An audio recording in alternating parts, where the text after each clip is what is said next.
We're coming alongside Windsor here. Some people are disembarking here.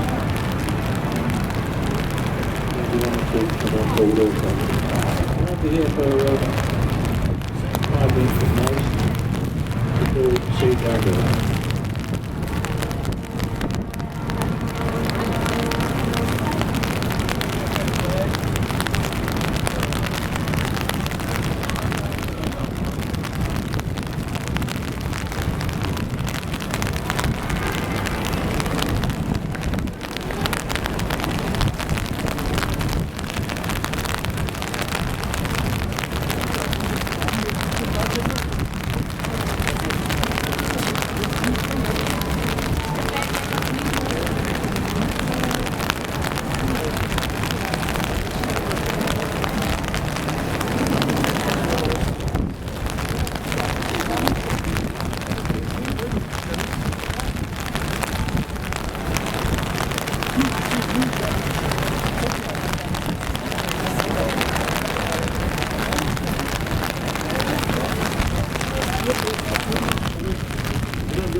County Hall to our left was officially opened in 1925 by King George V. there. Looking upstream, Westminster Bridge ahead of us, opened in 1852. Stands on the site of the first Westminster Bridge in 1740. Upstream of Westminster Bridge, we see the buildings of Parliament, again to our right, upstream. To the right of the clock tower, ladies and gentlemen, I'll point this out now. In the background, to the right of the clock tower, are two white towers, which is part of Westminster Abbey. That's where William Conqueror was crowned King of England on Christmas Day. And on some occasions, also succeeded on it. Back to the buildings of Parliament. You can hear the bells there being played there on the top there. Bringing out here. Now, as we turn our left, we see the buildings of Parliament upstream across the river. Not as old as one might think. They are on the site of previous buildings destroyed by fire in 1834. The present buildings were commenced in 1840. And Her Majesty Queen Victoria opened the first Parliament in that building in 1852. It's been a Parliament on that site for over 600 years. The large tower at the far end of the buildings is named the Victoria Tower, which is the largest and loftiest square brick-built tower in the world. Near the to us is the clock tower. It is known to everybody in the course as Big Ben, but it is incorrect as it happens, because Big Ben is not the name of the Big Ben is the name of a large bell. It weighs 13.5 tons and was cast at the Whitechapel Foundry in East London in 1857. The bell was named after Sir Benjamin Hall. And Sir Benjamin Hall was Chief Commissioner of Works at the time of the building of Parliament. Some said it should have been named after his brother Richard, and others thought it might be rather inappropriate. But to our right, ladies and gentlemen, this large wheel here, the largest sightseeing wheel in the world, 450 feet high, owned by British Airways and known as the London Eye. And it was opened to the public in March 2000 and has carried over 10 million persons on the wheel. 32 cabins on the wheel, each cabin accommodates 25 persons. I'm told it takes half hour, 30 minutes to make one turn. It moves continuously, very slowly. You step on at the bottom and half hour later step on, hopefully at the bottom. I've not been on the wheel actually, I think it's rather dangerous that wheel. But I have been told that from the top of the wheel on a fine clear day, one can see down the river as far away as Australia, which is of course almost unbelievable. Obviously these people are looking at something else, probably New Zealand. But anyway, to our left, ladies and gentlemen, the chateau-type building is Whitehall Court Mansions. It's over 100 years old. It contains private apartments, various gentlemen's clubs, and also houses as well, 4-star hotel. To our left is a paddle steamer, Thames Head Castle, alongside the embankment. She's been moored there for well over 20 years, and she came from the River Humber on the east coast. She was used for the first 2 years she was here. She was an arts gallery, but they changed her use. She became a floating pub and discotheque. And apparently she took more money as a pub in the first 2 weeks than they took in 2 years as an art gallery, which just goes to show the type of artists we have here in London, of course. But in front of us is Charing Cross Railway Bridge. Charing Cross Station is to our left. The modern building, is a curved roof, which was built about 7 years ago above Charing Cross Station. Station opened in 1863. So Charing Cross Station to our left, Waterloo Station is over in the south shore to our right in the background. Looking to our right in a few seconds you will see the Royal Festival Hall. Now this is indeed a very fine festival. It was opened in 1951, across the 50 years. It can accommodate 3,400 people. It is renowned for quality of interior acoustics. It forms part of the South Bank complex of theatres and concert halls. But looking over to our left, ahead of us on the river embankment, that tall granite obelisk we see there is London's oldest monument. This column dates back 1500 years BC, and it was erected at Henley-on-Thames in Egypt in the reign of the Pharaoh, Thames III. The column was given to this country in 1819 by the then rulers of Egypt to commemorate the victory of Admiral Lord Nelson against the French fleet at the Battle of the Nile in 1798. The column was towed eventually to London in a specially built vessel which was named Cleopatra, and apparently that is the only connection between that famous lady and this granite column, which is known to us all, of course, as Cleopatra's Needle, to our left. Also to our left, the building with the tall flag staff, the mast on the roof, that is part of the famous Savoy Hotel. The Savoy Hotel, of course, is renowned as being London's cheapest bed and breakfast. In front of us is Waterloo Bridge, the second bridge on this site. It replaced the previous bridge of 1817, designed by John Rennie. And then Waterloo, to commemorate the great victory of the Duke of Wellington against the Emperor Napoleon, the bridge was renamed. So we're about to pass now underneath the present Waterloo Bridge. This bridge was completed in 1944 and received its official opening in 1946 by the late Lord Morrison. In a few seconds to our right, you will see a concrete building with illuminated advertisement. This building to our right is the National Theatre, which opened in 1974. It cost a lot of money, over £19 million to build. Obviously the price of cement is very high at the time. But there are three separate theatres inside the concrete shell. It is rather an ugly building, you may think, and indeed Prince Charles a few years ago referred to the National Theatre as the Carmichael on the South Bank. But as we all know, Charles rather cares for the older things in life, such as the building to our left. The green dome is called Somerset House. It's about 200 years old. It's built in the site of a palace built for the first Duke of Somerset. In the centre of the Somerset House, to our left, you can see the top of an arch, which was the river entrance to that building. Before the Victoria Embankment was built here in the mid-1880s, the Thames left the walls of Somerset House, and that arch was the river gate to the building. Looking to our right again, ladies and gentlemen, the square tower building here is part of the studios and offices of London Weekend Television Company. Now this company broadcasts weekend programmes to the Greater London area. The programmes, which I understand are something classical in nature, blind dates, surprise, etc. Looking ahead to our left, there's a white shipboard here, or there even, alongside the embankment, and she's named the Wellington, and she was a sloop of the Royal Navy, finished in 1935, served the pre-war years on the New Zealand and China station. And in the wartime years were occupied escorting Atlantic convoys. The ship was acquired in 1947 for the Honourable Company of Master Mariners, and she's been converted and has become the floating Liberty Hall for that company. Also to our left, near the stern of the Wellington, on the river embankment, you can see a stone arch. And in a few seconds you may see in the centre of the arch a face in the stonework.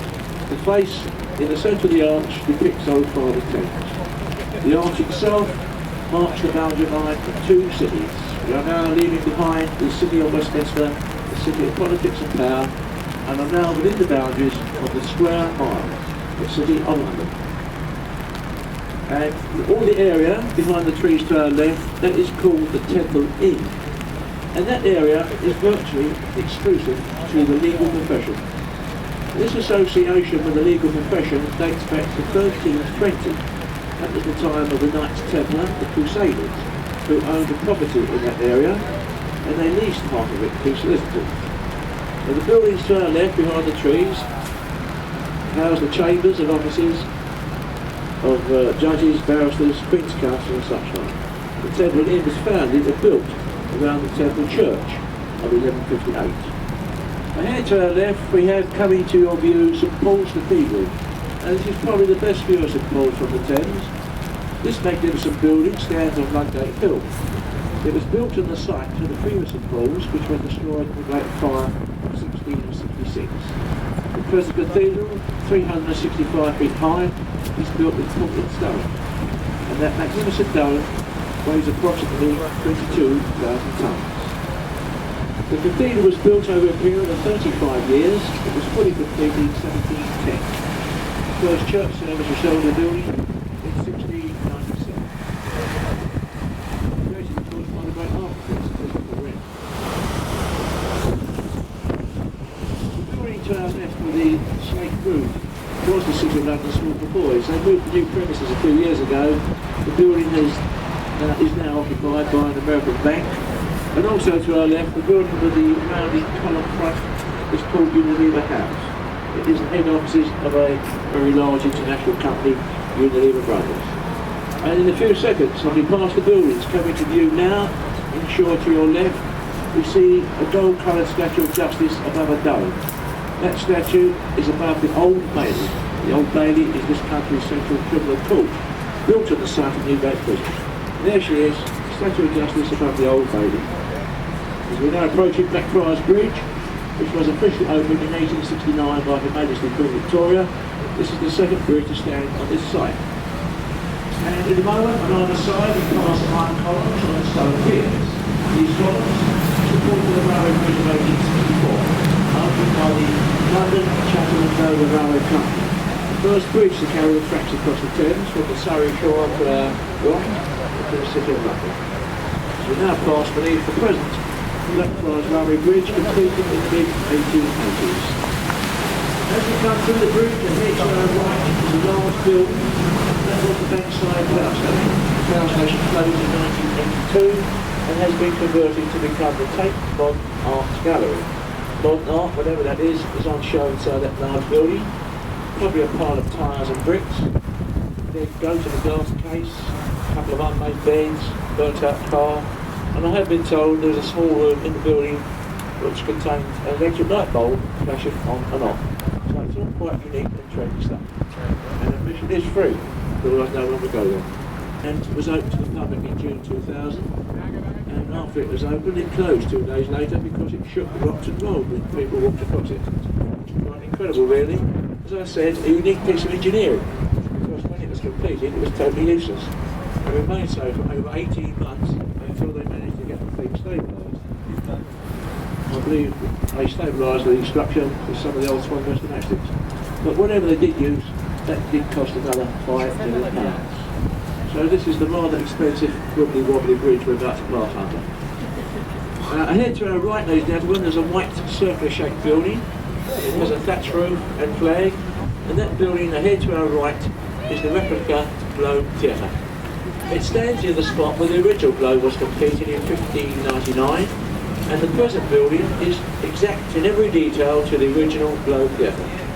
And this building was made possible due to the efforts of a famous American film producer, Sam Wanamaker, who spent about 20 years of his life and much of his personal money getting this project started. Unfortunately, Sam died a couple of years before the building was completed.